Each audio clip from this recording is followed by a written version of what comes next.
escritor y periodista peruano, apoyó las luchas obreras y se pronunció en contra de la explotación indígena. Censurado y perseguido, fue enviado a Europa, donde se nutrió de los ecos de la Revolución Rusa y conoció las luchas obreras de Italia. Intelectual y militante creativo, abogó por la politización del maestro y sentó las bases del marxismo latinoamericano que, según él, debía ser creación heroica y cuya inspiración había que encontrarla en nuestra América. Dijo José Carlos Mariátegui: la revolución no es solamente la lucha por el pan, sino también la conquista de la belleza.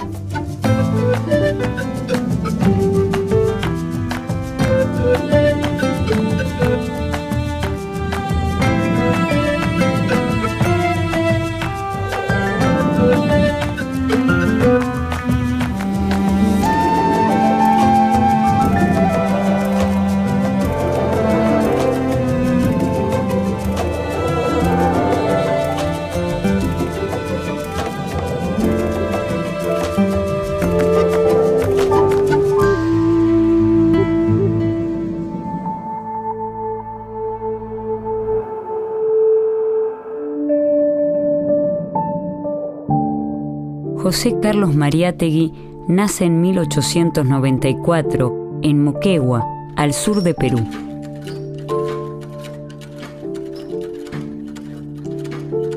Crece en el seno de una familia humilde. Su madre es una mujer de origen mestizo que trabaja como modista y su padre, empleado de la administración pública, los abandona prontamente. Mariátegui tiene 8 años cuando una infección en su pierna izquierda lo obliga a trasladarse con su familia a Lima. Su reposo forzado lo acerca a la lectura y al estudio. Bueno, José Carlos, siendo niño en la escuela primaria, sufre un accidente que le lesiona la pierna izquierda, a partir de lo cual él deja los estudios. Es decir, ni siquiera concluye la escuela primaria, sino que al estar postrado hace de la necesidad virtud y de alguna manera el autodidactismo, la afición por la lectura tiene que ver con esta dificultad física de su inmovilidad durante más de 2 años en una cama. Y esa lectura, esa vocación por el estudio lo va a acompañar a lo largo de su vida. Sin sustento paterno y apremiado económicamente, comienza a trabajar a los 14 años en el taller de la editorial del diario La Prensa, desempeñándose como aprendiz de oficio. No tarda en ascender para convertirse más tarde en redactor, adoptando el seudónimo de Juan Chroniqueur. A los 14 años Mariátegui empieza a trabajar en un periódico. Él siempre dice que empieza a trabajar como una especie de cadete, ¿no? Dentro de ese periódico, pero eso lo acerca a el mundo de la escritura. Y fundamentalmente algo que va a ser muy central en su formación juvenil, que es vincularse a la bohemia literaria. Mariátegui no pasa por la educación media, no va a llegar a la universidad, pero sí, desde muy jovencito, tiene vínculos con la vanguardia estética peruana, fundamentalmente con un grupo que se llamaba el Grupo Colónida, que era conducido por un poeta que era Abraham Valdelomar. Mariátegui participa activamente de ese grupo, realiza algunas actividades públicas que van a generar algunas polémicas, entre ellas un baile en el cementerio con una bailarina rusa, y además va al mismo tiempo formándose como periodista. En esos años también entabla amistad con el hijo de Manuel González Prada, destacado escritor, pensador y político de izquierda, que denuncia en su tiempo la explotación obrera y la sumisión de los indígenas. Este es un segundo momento que creo que es fundante, que es un parteaguas en Mariátegui, en la medida en que su verdadera escuela va a ser el periodismo. Es decir, el periodismo como proceso de conocimiento, de auscultar la propia realidad peruana, que era una realidad compleja, dinámica, en ebullición, donde la calle también va a ser una escuela a cielo abierto. Allí va a registrar numerosos acontecimientos y va a ir aprendiendo este fenómeno tan inédito que es la irrupción de las multitudes, de multitudes urbanas, de estudiantes activando por sus derechos, al calor poco a poco de lo que va a ser la reforma universitaria, que si bien irrumpe en Córdoba en 1918, inmediatamente se va a irradiar al resto de América Latina, va a tener como un epicentro a Perú y más específicamente a Lima, pero también la irrupción del movimiento obrero. Los primeros artículos escritos por Mariátegui coinciden con las primeras huelgas nacionales del movimiento obrero en Perú. Y además se le suma un elemento que es determinante en las reflexiones políticas e incluso en el replanteo del socialismo en el propio Mariátegui, que son los levantamientos indígenas que se empiezan a vivir a partir de 1915 y que van a ser diversos a lo largo y ancho de Perú, que van a sorprender, van a de alguna manera obligar a Mariátegui poco a poco a replantear un socialismo autóctono que pueda tener en cuenta las raíces profundas, campesinas e indígenas de esa nación trunca que es Perú.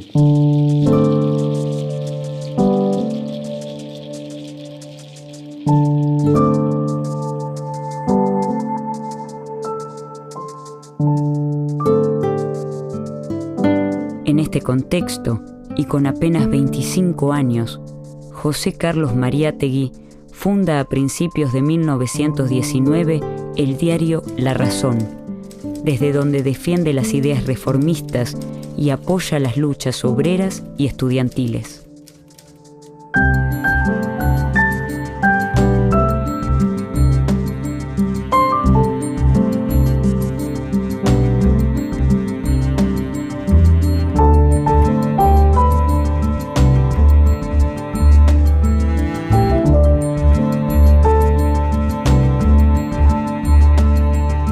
A mediados de 1919, a causa de posiciones políticas de izquierda favorables a la Revolución Soviética, es expulsado por el gobierno dictatorial de Leguía.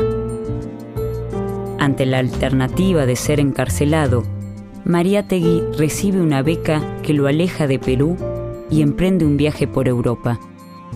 Su experiencia en Europa marca un antes y un después en su vida. Allí hace su primer aprendizaje marxista y decide consagrar su vida al socialismo revolucionario en Perú. Reniega de sus escritos anteriores y define su pasado como la Edad de Piedra. Él, de alguna manera, por una especie de exilio blando otorgado por el gobierno de Augusto Leguía y por las incomodidades que generaba Mariátegui como militante ya, como periodista comprometido de la época, lo envían a Europa. Y Europa diría que es su segunda escuela, ¿no? Si la primera escuela es el periodismo peruano, el poder registrar y dar cuenta de los acontecimientos y de estas multitudes en ebullición en esa Perú tan compleja y diversa, hay una segunda escuela que es también a cielo abierto, en una coyuntura de crisis civilizatoria, que es Europa y más específicamente Italia. Mariátegui llega a Italia durante los años del ascenso de las luchas obreras y la abandona con el fascismo en alza. La experiencia europea y particularmente su estancia italiana dejan una marca permanente en su concepción política. En Europa conoce las propuestas de Georges Sorel y Antonio Gramsci y comprende la importancia del mito como motor para emprender las luchas sociales. El concepto de mito que él retoma de Georges Sorel y de su libro Reflexiones sobre la violencia es un elemento fundamental para entender el socialismo indoamericano de Mariátegui, porque el mito no tiene que ver con una mentira, con una ficción, con un distanciamiento de la ciencia que poco beneficia a un proceso revolucionario, sino que por el contrario, el mito es un elemento catalizador, es un elemento movilizante, tiene que ver con los afectos, con las pasiones, con las imágenes que activan a los sectores populares en pos de la transformación de la realidad. Y ya no va a ser el mito de la huelga revolucionaria como en Sorel, sino que vamos a estar en presencia de el mito del Ayllu, el mito de la comunidad indígena, el mito del Tahuantinsuyo como una civilización alternativa a la que estaba en decadencia en aquel entonces en Europa.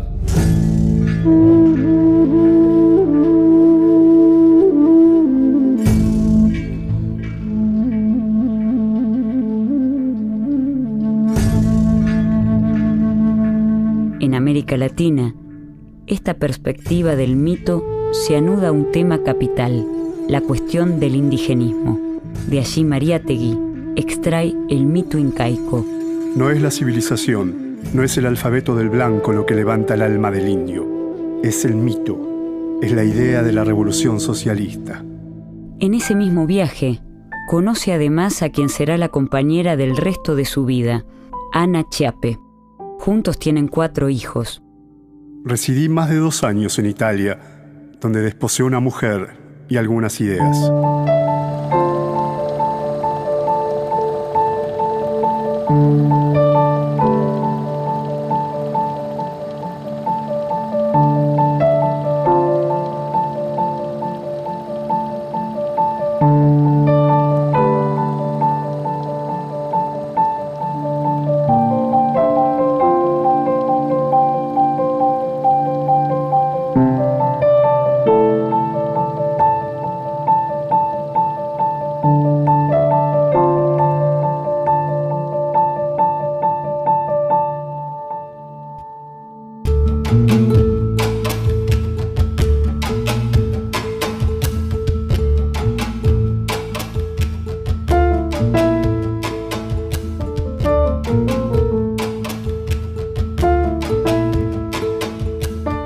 Mientras tanto, en Perú avanzan las luchas por la reforma universitaria y crece el movimiento obrero.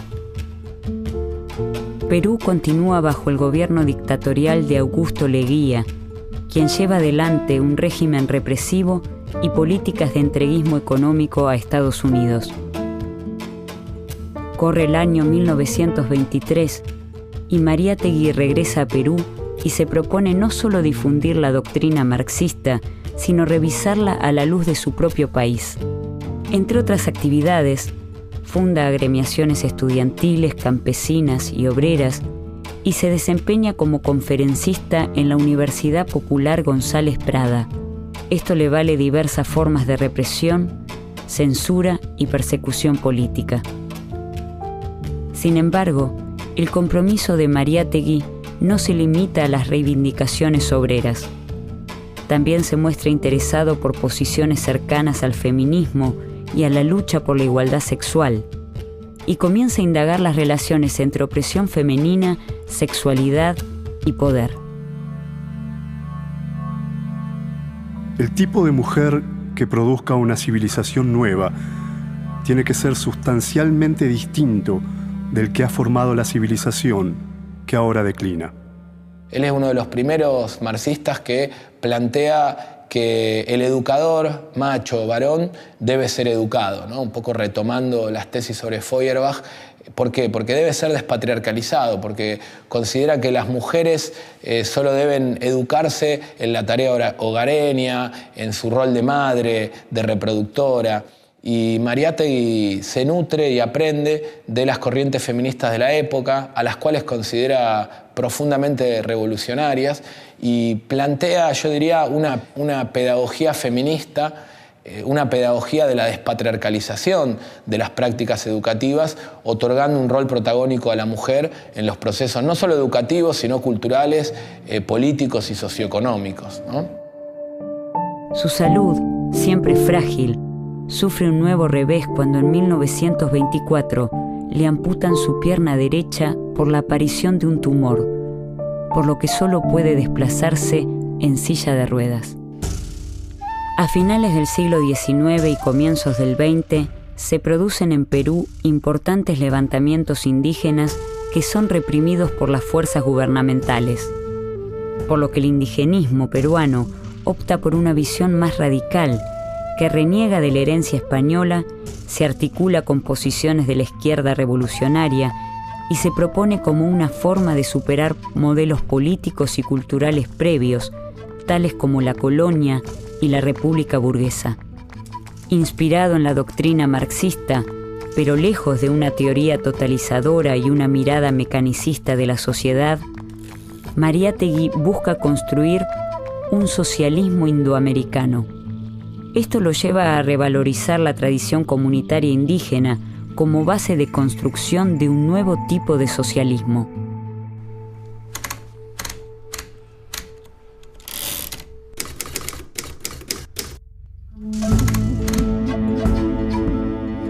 Amauta resulta su proyecto editorial más importante.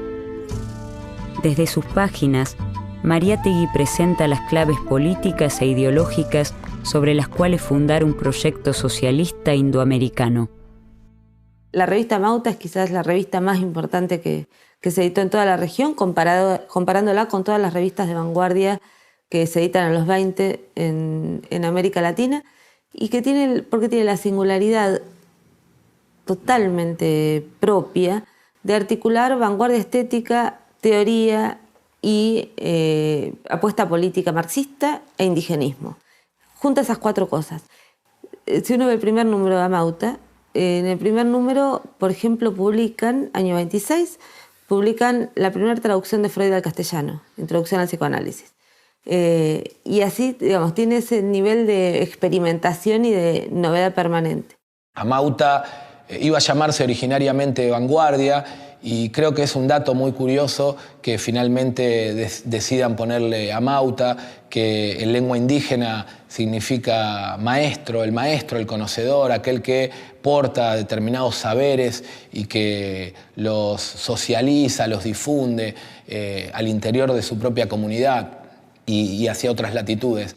Esta idea del Amauta, del maestro indígena, no solo en términos personales, sino colectivos, ¿no? Una revista que oficie como nexo articulador de estas diferentes experiencias de lucha, de estas tradiciones culturales, artísticas, pero también de las distintas vanguardias políticas, tanto en Perú como en el resto de nuestra América e incluso en otras latitudes mundiales, como es el caso de Europa, mixturarlas, ponerlas a dialogar en pie de igualdad.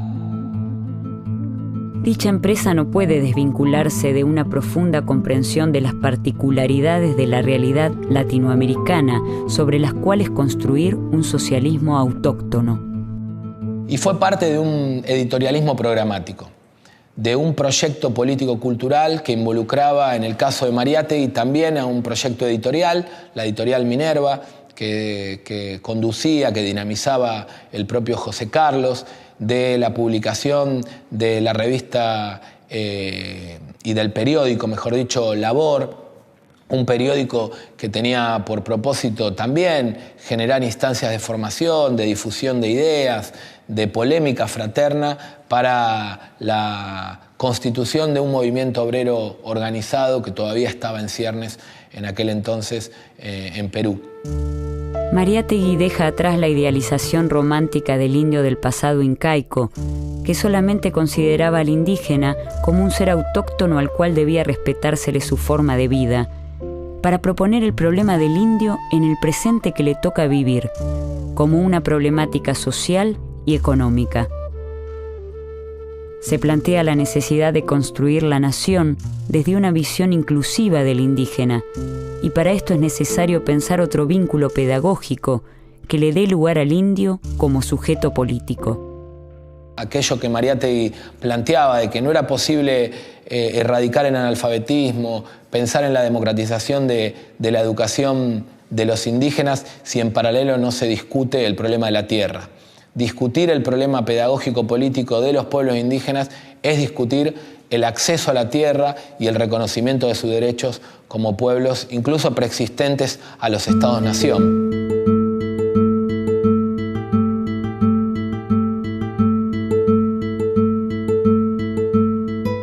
En 1927, la revista Mauta es clausurada por la supuesta existencia de un complot comunista para derrocar el gobierno de Leguía.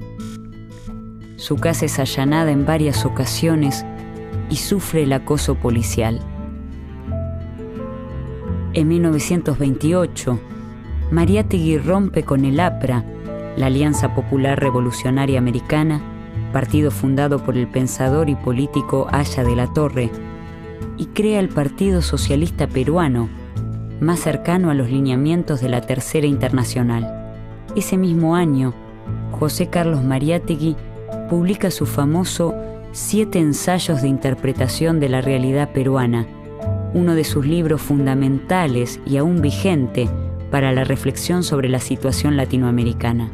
Al respecto, en su advertencia expresa: mi pensamiento y mi vida constituyen una sola cosa, un único proceso. Y si algún mérito espero y reclamo que me sea reconocido, es el de también, conforme un principio de Nietzsche, meter toda mi sangre en mis ideas.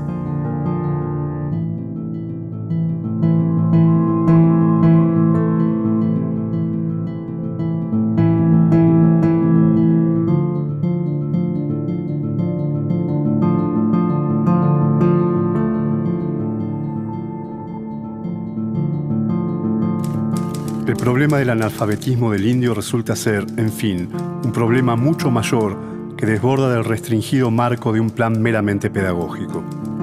Cada día se comprende más que alfabetizar no es educar. La escuela elemental no redime moral y socialmente al indio.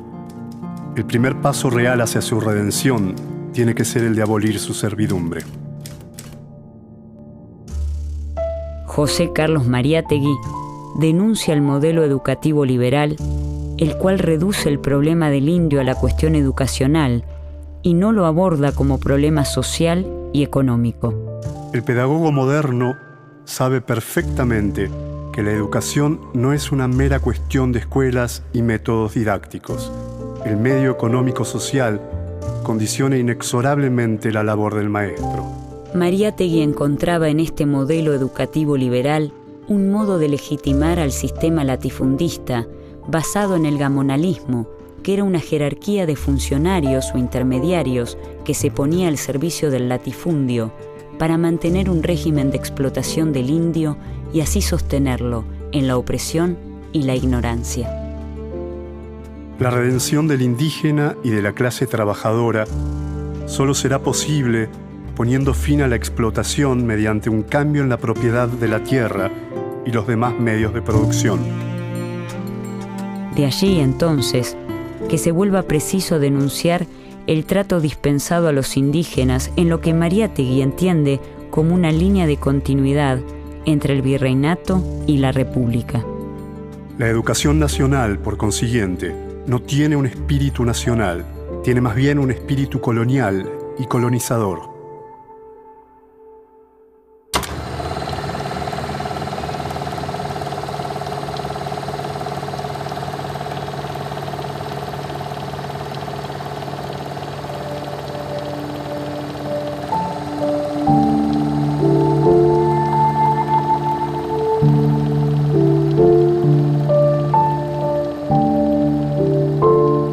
Mariátegui tiene previsto viajar a Argentina por motivos políticos y médicos.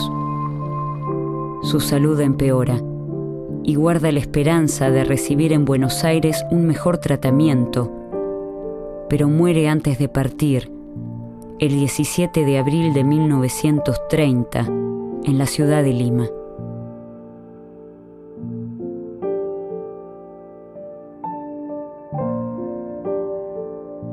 Yo tengo la impresión que Mariátegui era anacrónico, en el sentido de su época no podía ser leído.